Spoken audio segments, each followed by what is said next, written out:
Good morning students. आज जैसा कि मैंने आपसे लास्ट लेक्चर्स में कहा था कि मैं आपके साथ आज एक बहुत ही इम्पॉर्टेंट टॉपिक डिस्कस करने वाला हूं, जिससे आपको ये फाइनल में पक्का है कि 6 मार्क्स की प्रॉब्लम यहाँ से आनी ही आनी है। दिस इज 100% कि यहाँ से आपको 6 मार्क्स की प्रॉब्लम जो है वो HP बोर्ड के एग्ज़ाम में आनी ही आनी है। और आज मैं इसकी आपके साथ थ्योरी डिस्कस करूंगा और 2 एग्जांपल्स भी आपको इसके साथ बताऊंगा इस प्रॉब्लम के कि कैसे हम इस प्रॉब्लम को सॉल्व करते हैं। तो सबसे पहले टॉपिक के नाम की तरफ चलें। तो टॉपिक का नाम है solution of system of equations bye matrix method. मतलब सिस्टम ऑफ इक्वेशंस को सॉल्व करना है यूजिंग मैट्रिसेस, और मैट्रिक्स मेथड का नाम देते हैं हम, इसमें डिटर्मिनेंट का भी यूज होता है। तो इसमें क्या सिस्टम लेते हैं, देखिए अगर मेरे पास 3 वेरिएबल्स का इस तरह का सिस्टम है, a1x plus b1y plus c1z is equal to d1, a2x plus b2y plus c2z is equal to d2, a3x plus b3y plus c3z is equal to d3। इस तरह से कोई मेरे पास 3 वेरिएबल्स का सिस्टम ऑफ इक्वेशंस है। 3 variables है यहाँ, क्या क्या, एक x है, एक y है, एक z है और 3 ही इक्वेशंस हैं। तो यहाँ पे अगर मुझे इस सिस्टम को सॉल्व करना है x y z के लिए, x y z की वैल्यूज निकालनी है जो इसको सेटिस्फाई करे, मतलब क्योंकि सॉल्यूशन का मतलब क्या होता है, वो वैल्यूज जो इसको सेटिस्फाई करें। तो 3 इक्वेशंस हैं और 3 अननोन है।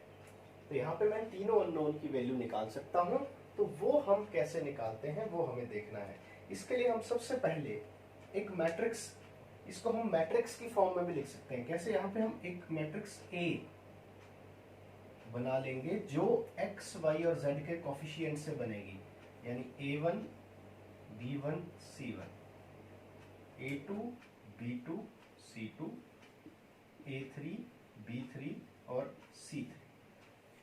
ये हम सबसे पहले एक कोफिशिएंट की मैट्रिक्स बनाएंगे, एक वेरिएबल मैट्रिक्स बनाएंगे जिसको हम x लिखेंगे, उसमें तीनों वेरिएबल आ जाएंगे x y z,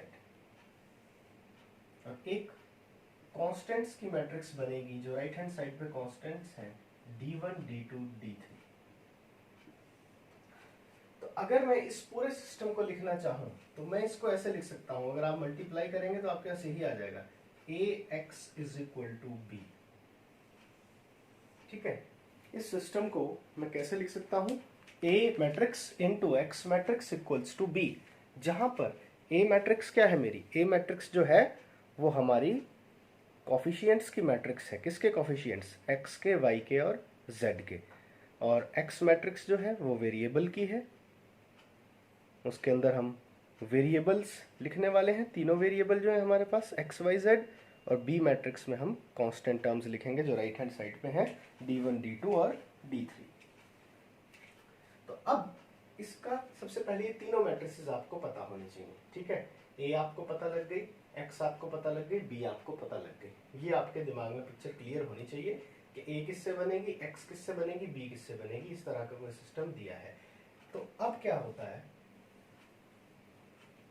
जैसे मैं सबसे पहले एग्जाम्पल से ही पहले आपको ये सिस्टम मैं A, X और B बनाता हूँ किसी के लिए। सपोज करते हैं ये मेरे पास एक सिस्टम दिया है, x plus 2y plus 3z is equal to 1, x minus Y.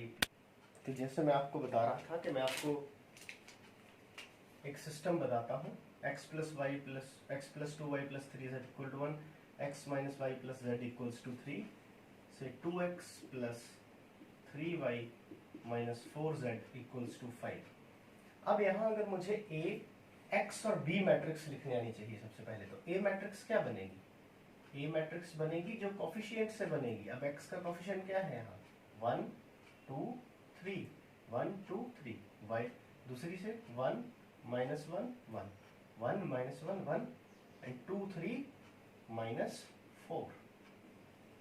और B मैट्रिक्स बनेगी, B जो कि कांस्टेंट से बननी थी, 1 3 और 5। और x तो हर जगह यही बनेगी, यहाँ पे x y और z, क्योंकि x y z यहाँ पे 3 वेरिएबल है। तो इस तरह से a, x और b सबसे पहले हमें बनानी आनी चाहिए। ये सबसे पहला स्टेप है। अब इसके बाद अगला स्टेप होता है कि हमें सॉल्यूशंस का कैसे पता लगेगा। ये a आ गया, ये x आ गया, b आ गया, ठीक है। अब सबसे पहली बात, मैट्रिक्स मेथड क्या बोलता है, ये चार्ट भी आपके साथ बार बार डिस्कस होगा, तो इसको याद ही रखना है, अपनी कॉपी पे बनाना है आप सभी ने। ये बोलता है कि सबसे पहले आप निकालेंगे डिटर्मिनेंट ऑफ ए मैट्रिक्स। क्या करेंगे, क्वेश्चन सॉल्व करते वक्त सबसे पहले डिटर्मिनेंट ए निकालेंगे, और अगर वो determinant A not equal to 0 आया तो हम बोलेंगे कि इस सिस्टम का जो है वो यूनिक सॉल्यूशन है। इस सिस्टम का यूनिक सॉल्यूशन है, और एक्स वाई जेड की वैल्यू आ जाएगी, X matrix will be equal to A inverse into B matrix. A का इनवर्स निकालना भी हम सीख चुके हैं। लास्ट एक्सरसाइज में हमने मैट्रिक्स का इनवर्स निकालना ही सीखा है। कैसे निकालते हैं, अगर याद करवाऊं तो ए इनवर्स कैसे निकलेगा, सबसे पहले आप ए का एडजॉइंट निकालेंगे। एडजॉइंट कैसे आएगा, पहले सभी एलिमेंट्स के कोफैक्टर लिखेंगे, जो मैट्रिक्स आएगी उसका ट्रांसपोज वो दे देगा एडजॉइंट ए, और एडजॉइंट ए को डिटर्मिनेंट ए से डिवाइड कर दें तो क्या मिल जाता है, ए इनवर्स। हमने भी पढ़ा हुआ है कि ए इनवर्स अगर मैं याद कराऊं तो A inverse was adjoint A divided by determinant A. ठीक है, अभी किया है लास्ट एक्सरसाइज में, इसीलिए मैं बार बार लास्ट एक्सरसाइज में बोल रहा था कि सभी स्टूडेंट्स कोफैक्टर, एडजॉइंट और इनवर्स के टॉपिक्स को ध्यान से देखें। जिन्होंने अभी भी लेक्चर्स नहीं देखे हैं, पहले वो इन 3 टॉपिक्स को पढ़ें, अदरवाइज कुछ नहीं आएगा तुम्हें। कोफैक्टर को, एडजॉइंट को और इनवर्स को, ये मैंने लास्ट के 4-5 लेक्चर्स में यही चीजें डिस्कस की हैं। तो जहां से भी कोफैक्टर के लेक्चर डले हुए हैं उन सबको एक बार देखो, अगर तुम्हें ये चीजें आएंगी तभी तुम यहाँ पहुंच पाओगे। ठीक है, तो मैट्रिक्स मेथड में पहला क्या है, अगर determinant A not equal to 0 है तो यूनिक सॉल्यूशन होगा, निकलेगा कैसे, एक्स मैट्रिक्स बराबर होगी किसके, A inverse into B matrix के। इसी तरह से अगर डिटर्मिनेंट ए आपका 0 आ गया तो आगे फिर 2 पॉसिबिलिटीज हो सकती हैं यहाँ पे। अगर डिटर्मिनेंट ए 0 आया तो हमें क्या क्या देखना पड़ेगा, तो हम देखेंगे एडजॉइंट ऑफ ए मैट्रिक्स को मल्टीप्लाई करेंगे बी मैट्रिक्स। अगर adjoint of A matrix into B matrix एक नल मैट्रिक्स आई तो हम बोलेंगे it has infinitely many solutions.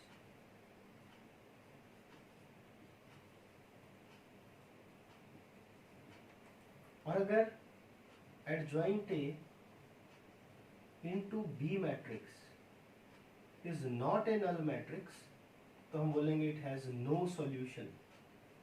और जब नो सॉल्यूशन हो then that system of equations is also called inconsistent। तो उसको हम inconsistent भी बोलते हैं।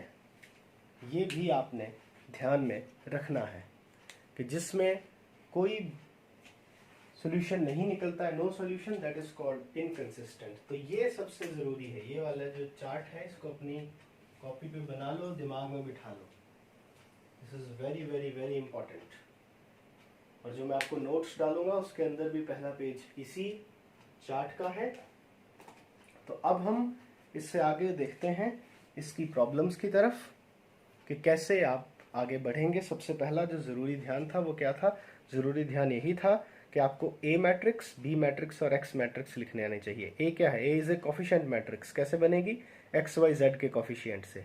बी कैसे बनेगी, बी बनेगी जो कांस्टेंट टर्म्स हैं और एक्स वेरिएबल्स के साथ।